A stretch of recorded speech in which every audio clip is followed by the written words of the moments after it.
Coming up on today's Locked On Senators, he's back. We're joined by Sens General Manager Pierre Dorion. It's always awesome to have Pierre on the show. And Ross, he told us, ask him anything. So we let it fly. And we got answers to everything except for one little question. We'll wait and allow him to break that news. This is the Locked On Senators podcast. It's your team every day. Your Locked On Senators, your daily podcast on the Ottawa Senators. Part of the Locked On Podcast Network. Your team every day.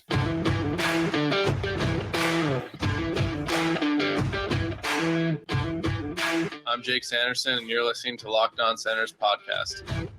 I'm Tim Stützle, and you're listening to the Locked On Senators podcast.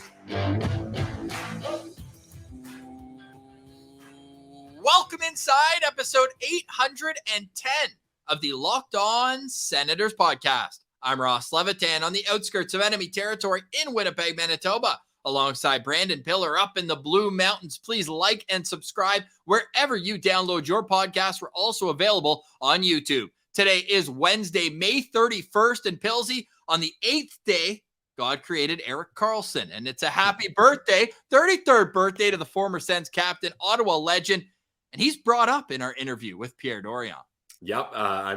Him among many other players were brought up with Pierre Dorion. So happy birthday to Carl. And with Mark Stone being in the Stanley Cup final, we get some interesting takes from Pierre Dorion. Does Dorion want to see the man he traded away win the Stanley Cup? I don't know where I don't know if I would where I'd stand if I was in Dorion's position. Yeah, well, I'm surprised he didn't tell us he was cheering for Colin White or Anthony Duclair as well, but he's definitely a fan of Matthew Tkachuk. I can tell you that for free. Still no news on Sens ownership. It's the compulsory beginning to every episode right now. But as you forgot the day when you were going through, I'm not expecting an answer Wednesday, Friday. You just missed Thursday. So we're expecting the news to come out tomorrow. I was really hopeful it would happen while we were talking with Pierre Dorion, but we couldn't have that much perfection. It was great enough that we were able to chat with Pierre. Yeah, Ross, we were joking if last time we had Pierre on the show, the interview got pushed back by an hour or two, and we were like, oh, that's weird, whatever.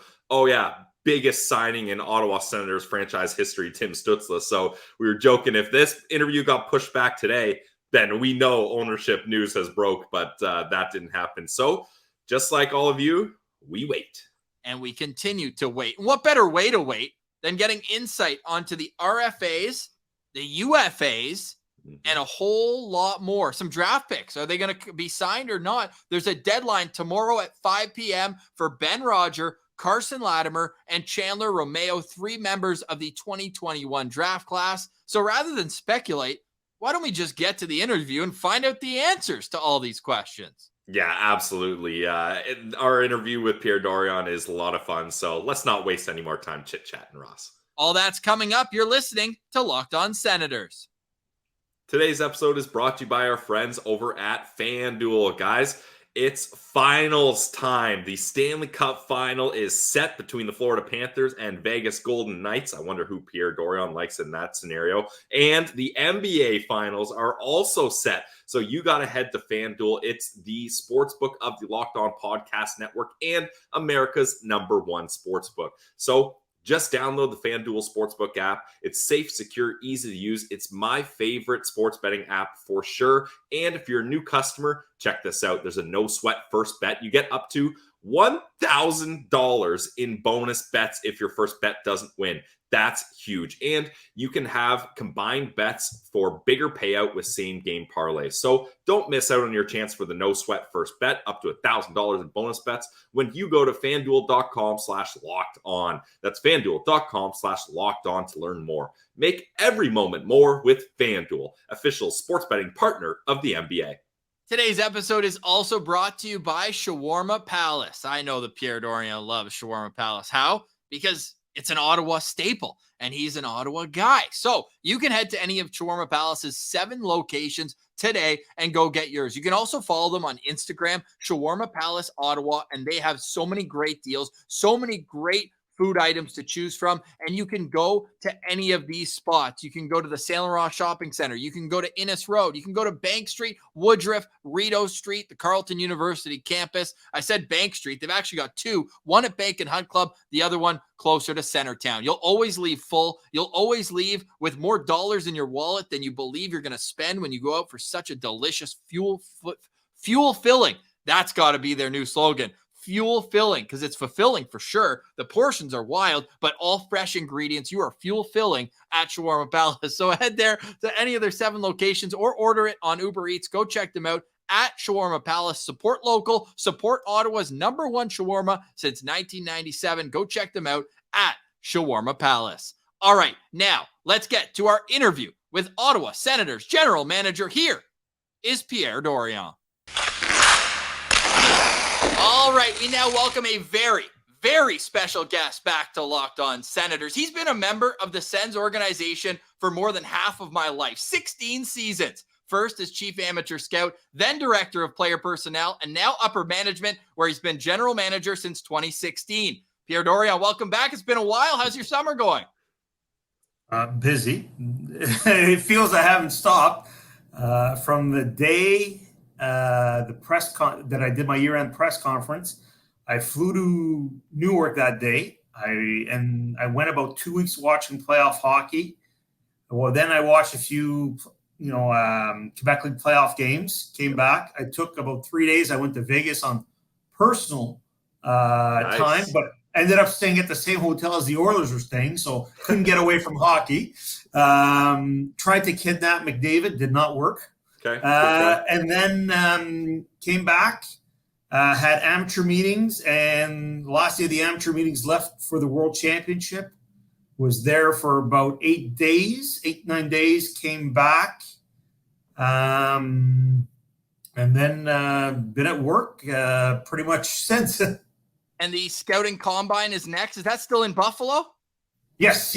Next, leaving Sunday to go to Buffalo for the scouting combines.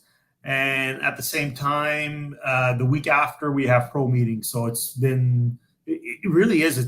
It's our busy time of the year, this time of the year. Even though other times obviously we're at games, we're watching practice, we're doing other things. This is busy time as far as prepping for, the upcoming year with all the things that you're looking at. And how does your interview process with these prospects change without currently having a first, second, or third round pick? Well, it changes, and I feel bad that some prospects we're going to interview will never get a chance to draft, but we still have to do our due diligence. There's a lot of things that can happen from now to the draft, and we still have to be prepared. So obviously we won't be interviewing most likely guys that would go in the top 20 in the draft or top 15. But after that, a lot of things can change. Maybe there's a guy we like that's at 25 and they'll want to do it for 2 seconds moving forward, and so you never know. So I think for us, we have a plan and we'll be ready, in case a scenario like that. I think it's very doubtful that any team trades a pick in the top 15 or top 16, a non-playoff team. We're the only team that gave away that pick, but we do that any day to get a player of Jacob's Chikrin. But at the same time, after that, you never know. Teams might want to give you a pick for a pretty good player. So I think you have to look at every scenario possible. Yeah, definitely. The draft is always an interesting time. But Pierre, you mentioned that you're very busy right now. What are your priorities right now as general manager of the Sens? Well, obviously, right now, we're looking to upgrade a few positions, and we're looking to do some contracts. Obviously, right now, a lot of GMs are talking to each other. What are you looking for next year? Are you looking to move guys? A lot of times when we had a lot of picks, a lot of teams would call us, I'm looking to get a pick. In our situation, we've had a lot of years, we've had a lot of picks. Just listening to the amateur scouts this year, talking about the draft, I almost feel, you never feel good about not having picks, but the enthusiasm level wasn't as high as previous years. So, it's more about preparing for next year, talking to other GMs, what could be on the market, what's coming up, trying to find out, through GMs, not through agents, because you can't trust those guys, who could be possible free agents that could be out there. and those things. That's what it's going on right now. At the same time, contract preparation from our side of things, who we're going to qualify, who we're not going to qualify, who we're going to try and extend, some UFAs that we've already told that they won't be coming back, but there are other UFAs that we might see if there's a fit there. So all these things we're going through right now. So let's start with the UFA. Travis Hamonic. We know Nick Holden and Cam Talbot mentioned in their post-season press conference that they were told that they wouldn't be back next year. But Travis Hamonic and even Austin Watson, potentially, if it's a one-year deal, said that they could be on their way back. Is that something where you're going to circle back after July 1st, or could we even hear an announcement in the next month that you've decided to re-sign one of those players? Well, on Travis's case, we'd like to bring him back. It's got to be the right fit. He's been a great addition in our room. His play's been, fairly solid. He's getting older, but we like all the intangibles that he brings, whether it's on the ice or off the ice. He's still a very good penalty killer. It's just, I've talked to his agent on a few occasions. It's just, it won't be like I told Travis, it won't be the amount that you made last year. It's more about, okay, how much money can we try to figure out with the cap? With our cap situation, we're going to be a cap team next year. First time in all my tenure of a GM, I believe, or we were close one year. But we're going to be a cap team next year. And it's just, we got to be a bit creative and make sure that all the dollar amounts fall in the right spot. He knows it's a one-year deal, and, that's one guy we'd like to get back. I think on the case of Austin Watson, we've liked everything he's done here over the last few years. He's got a voice in the room. He plays hard. He's a great human being with everything he's gone through. But I think he's looking for more for term at his stage of the career. And we told him if he was going to come back, it was more likely to be a one-year deal. So that might be a guy that we revisit after July 1st. If he played the Detroit Red Wings every year, he'd be a Hall of Famer, though. Yes. Yeah, he plays hard against them. Yeah, a Michigan guy always plays well there. Speaking of Michigan guy, we got to get to arguably the biggest RFA that you're going to have to deal with this offseason, and that, of course, is Alex DeBrincat. And Sens fans are very kind of divisive on what they feel like should happen or will happen. So I guess I'll just start asking you this. Where are you at with Alex DeBrincat as of right now?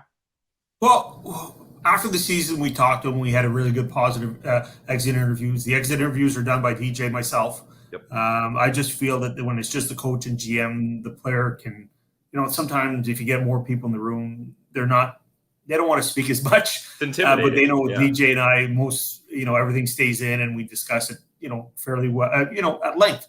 And they're not just, hey, how was your season? It's just sometimes, how's life? How do you like Ottawa? And we had a good exit interview at the end of the year. And we've indicated to his agent that we would like to sign him long-term, obviously if the dollars match. And from there, we're just waiting for them to come back to us. But I believe in the near future, they'll come back to us. And if he wants to sign long-term, we'll try to work on a deal. If he does not want to sign long-term, well, we'll have to look at other options. Do we qualify him at $9 million? Do we qualify him and go to ARB and get ask for the 15% reduction? Or, knowing that he won't sign here long-term? Or do we try to trade him and try to recoup, whether it's picks or a similar player?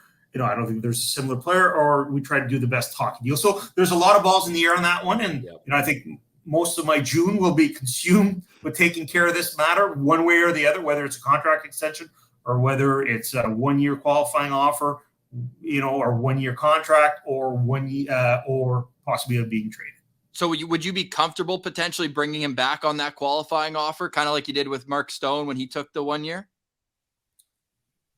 Mark Stone, I always had a faith that we could sign. We asked. We had a history with the player. We asked you this last one. Time.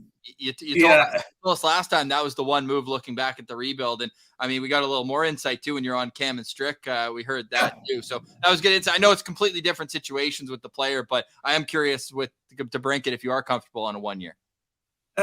Yes, because I think he's got the potential to score 40 again. I think if you look at all the posts and, not playing with either Timmy or Josh most of the year, I think he's a 40 goal scorer. But at the same time, you got to do what's best for the organization. People know that I'm not afraid to make trades. Sometimes you try things out, and if that's the direction we go, you try things out. They don't work out. You try to recoup as much as you can. We tried it didn't work out, and you move on from there. Pilsy, With Mark, I have to tell you, Mark had a history with the player. We drafted the player, knew the player, grew up in this organization, so had more.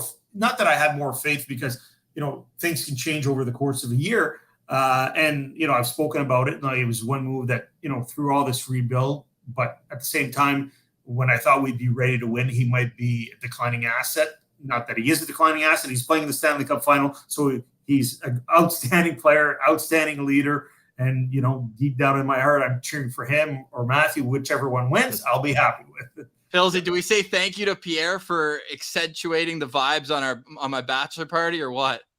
Yeah, we did have a great bachelor party for Ross. We ended up going to Mexico, and that was exactly when the Jakob Chychrun news dropped. As we were checking into the hotel for a week and an all-inclusive, I get the notification, Jakob Chychrun's an Ottawa Senator. So we have you to thank for the timing on that one. But he's locked up a couple of years. I want to stick with the free agents at least for now. Let's touch on the RFAs. Shane Pinto obviously thrust into a role that was a lot to ask for a 22-year-old who missed all of last season. He scores 20 goals. You have Erik Brannstrom really establishing himself as an everyday NHL player. Just with all the RFAs, even Julien Gauthier showed some flashes. Like, where are you at with all the other RFAs right now?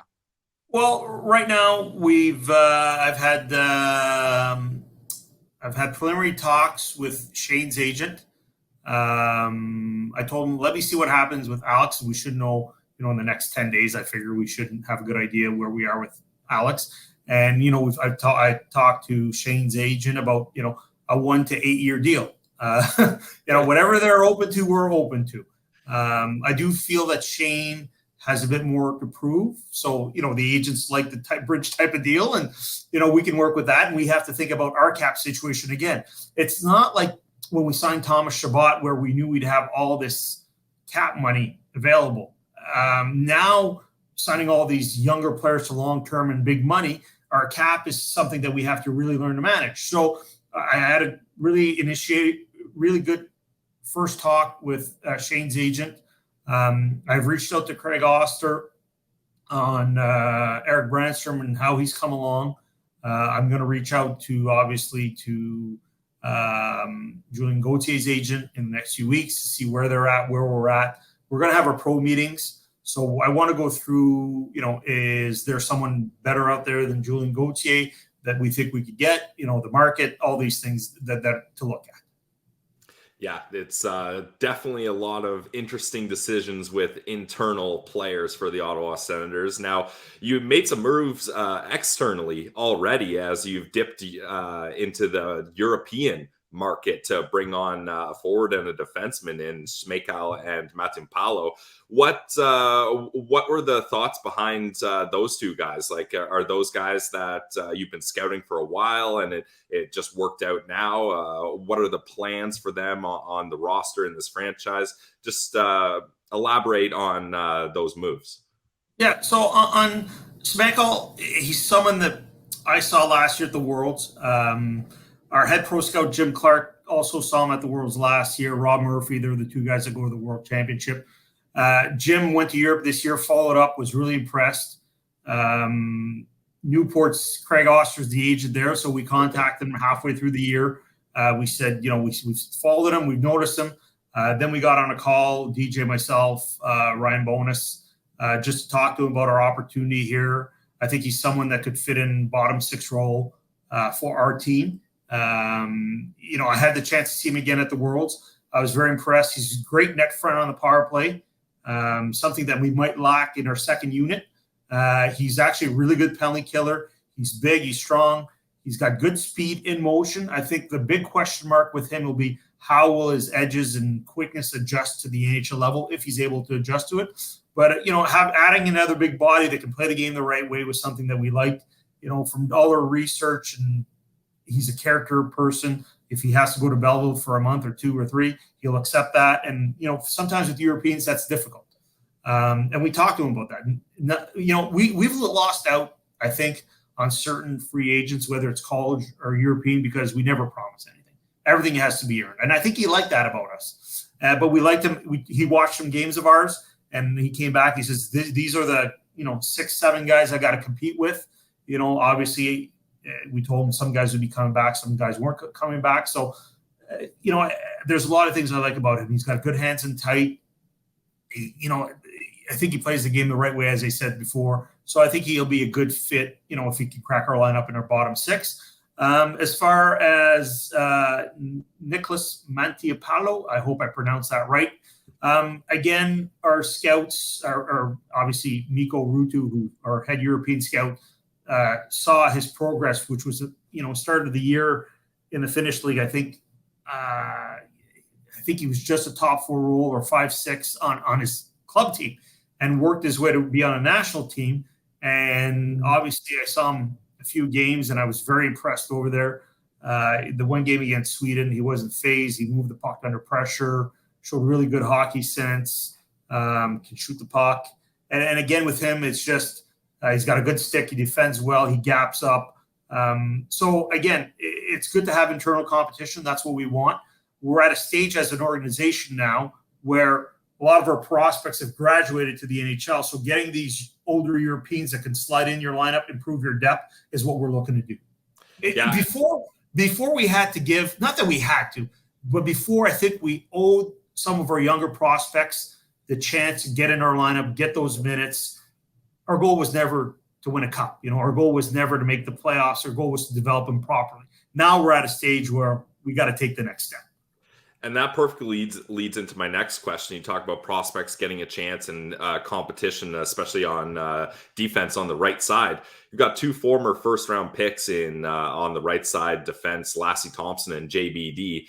Are they at a point now where you need to make a decision on what direction these guys are going and where their place is in the franchise? Or is there still a little bit more time for one or both of them? Or how do you feel on those 2 prospects?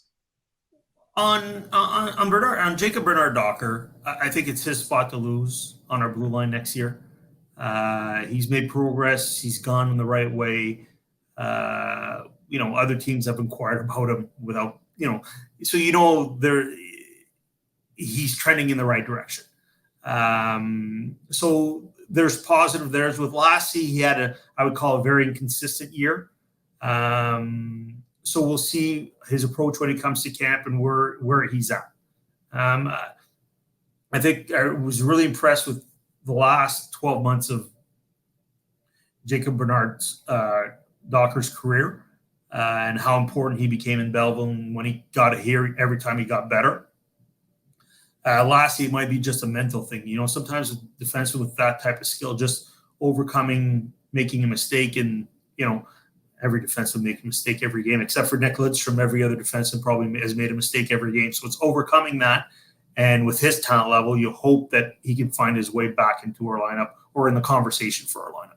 100%. And since you've made those draft picks, in 2019, the Lassi Thomson year, every one of your draft picks got signed. 2020, I believe you signed 8 out of 9, if I'm not mistaken. 2021, you have a couple decisions to make by tomorrow at 5 p.m. on Ben Roger, Carson Latimer, and Chandler Romeo. Will any of those 3 be given a contract?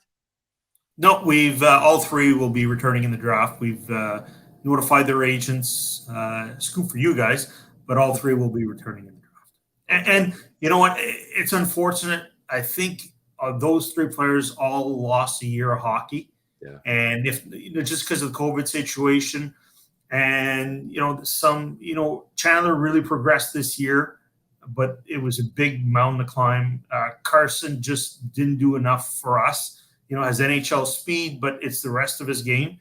And with Ben Roger, obviously we didn't see enough progression there for us to warrant giving him an NHL contract. So, I think it was a tough year to scout that year, but at the same time, NHL contracts are something that have to be earned. And in our case, we feel that, with those 3 players that they will not be offered NHL contracts. So just a quick follow on that, because you mentioned scouting was different. Like, how did it affect your group the most in terms of being able to use your assets when travel and all that was so difficult, and even finding games to play? Like you mentioned, Ben Roger didn't play a single game that year. No, and Ben Roger didn't play a single game that year. You had that tournament in Erie.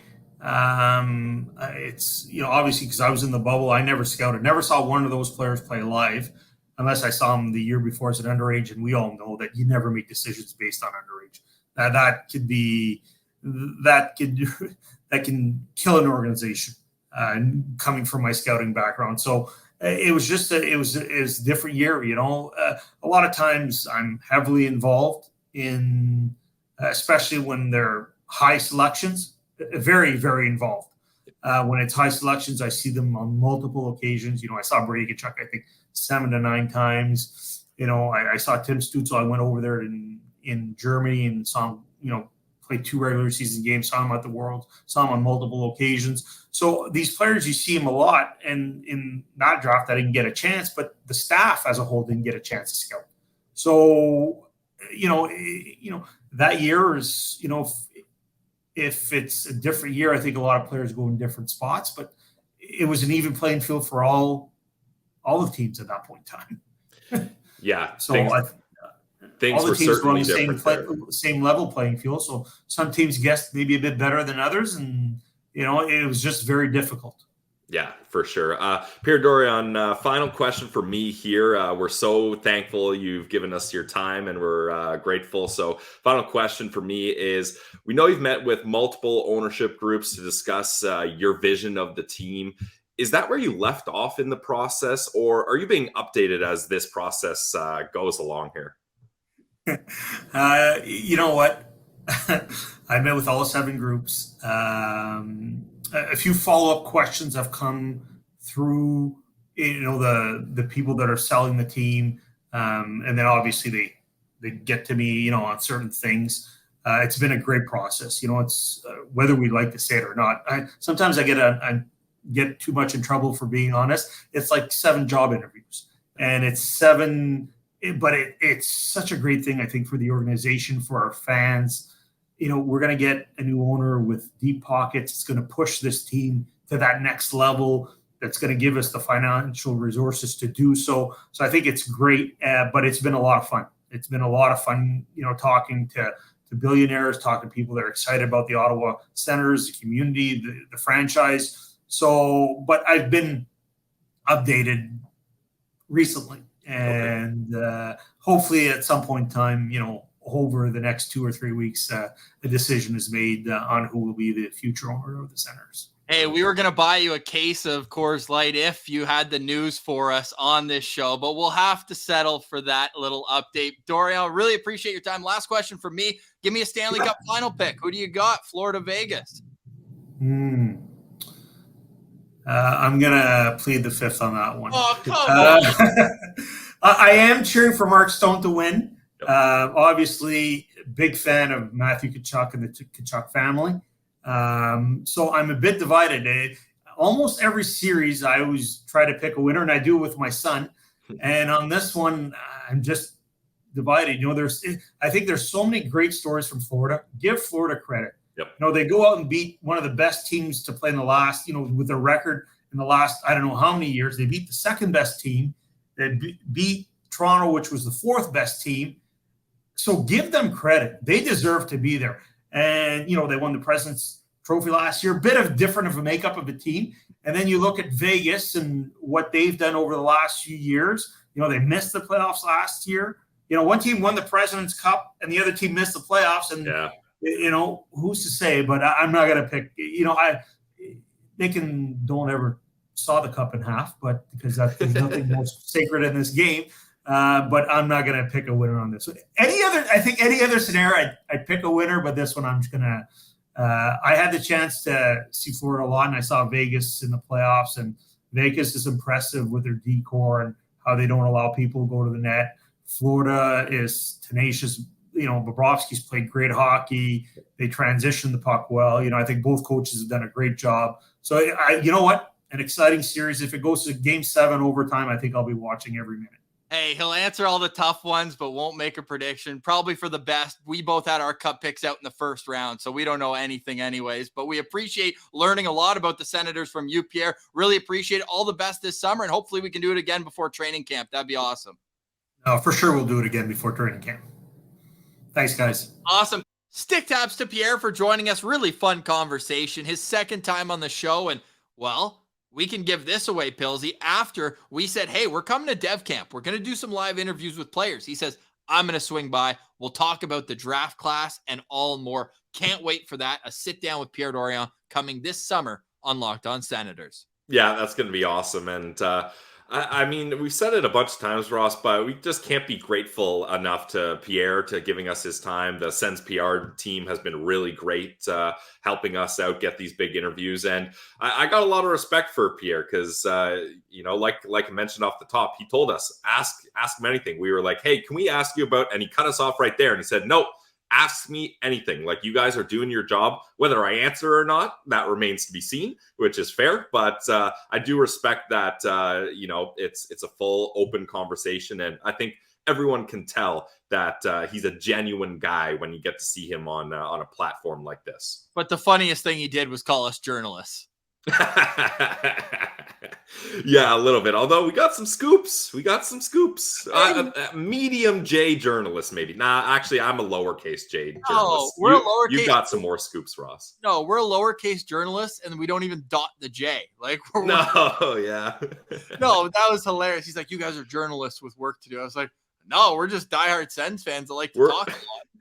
We're a couple of goofballs that can't do math, don't know days of the week, and just like shooting the shit about the Sens. But we bring vibes and people relate. We appreciate everyone for liking and subscribing, following on Twitter at Sens Central and Instagram lockedon.senators.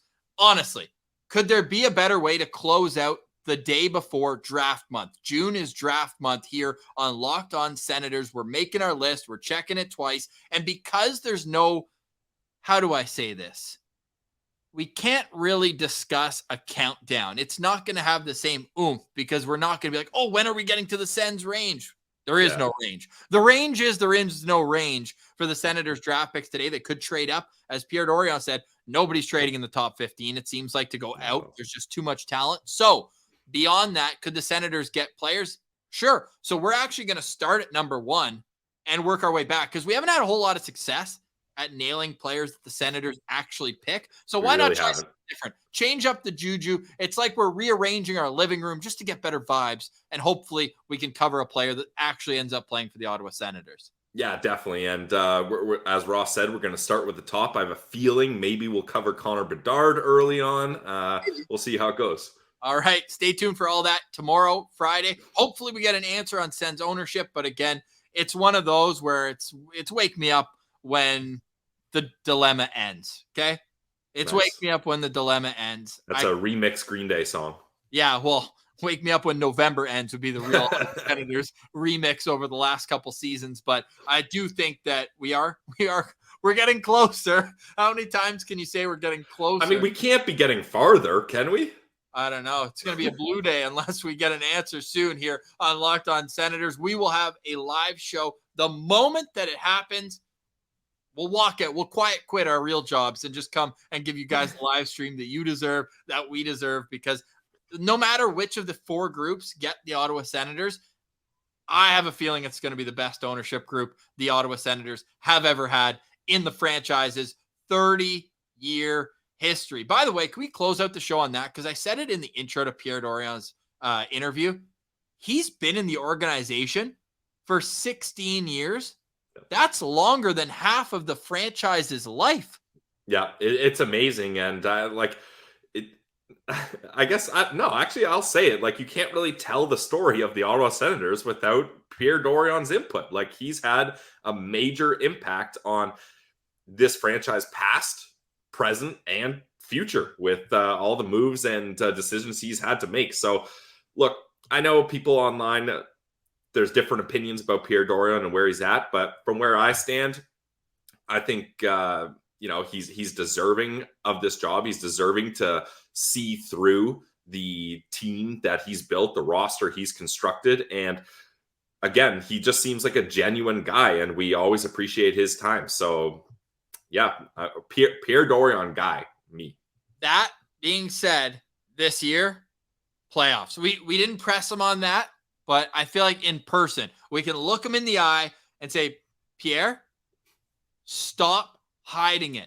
You need to make playoffs. We know it. You know it. You told my buddy at the barbershop, but you won't tell us right here, right now. We need to know it's playoffs or bust for the Ottawa Senators next season. When you don't have a first, second, or third round pick or a second round pick next year. And you're a cap team. And your cap team, playoffs should be the bare minimum of expectations. And as we've seen with the Florida Panthers, get in and have some fun. That's what we expect next year to be, a whole lot of fun. Ooh. If you're just joining us for this interview, I probably should have said this earlier. We are here 5 days a week, Monday through Friday, Locked On Senators, your daily dose of Ottawa Senators content. Really, we just want to make it a little bit more fun to be an Ottawa Sens fan. Pilsy, any final thoughts on today's show? Final thoughts for me is this is such a pivotal year for Pierre Dorion, a pivotal offseason. He mentioned he's very busy, so I just hope you guys enjoyed that interview as much as we enjoyed doing it, because and we got a Pierre Dorion quote out of it. Yeah, we got a couple great Pierre Dorion quotes out of it. So yeah, we're just trying to have fun in the dog days of Sens off season here. My final thoughts: I want everyone on YouTube to comment below your favorite one-liner from Pierre Dorion, because this guy has so many zingers. Sometimes they just like come under his breath, and you're not sure exactly what it is. For me, it was him trying to kidnap Connor McDavid because he was staying at the same hotel as them. Yeah, and he got a pretty good kick out of you saying Austin Watson would be a Hall of Famer if he only played the Red Wings. Hey, 6 goals and an assist in 6 games against Detroit with Ottawa. Goal per game guy. Imagine 82-goal pace. Coming soon. For today, we say goodbye. For Brandon Piller, I'm Ross Levitan. Thank you to Pierre Dorion and the Ottawa Senators PR team for lining that up. This has been the Locked On Senators podcast. It's your team every day.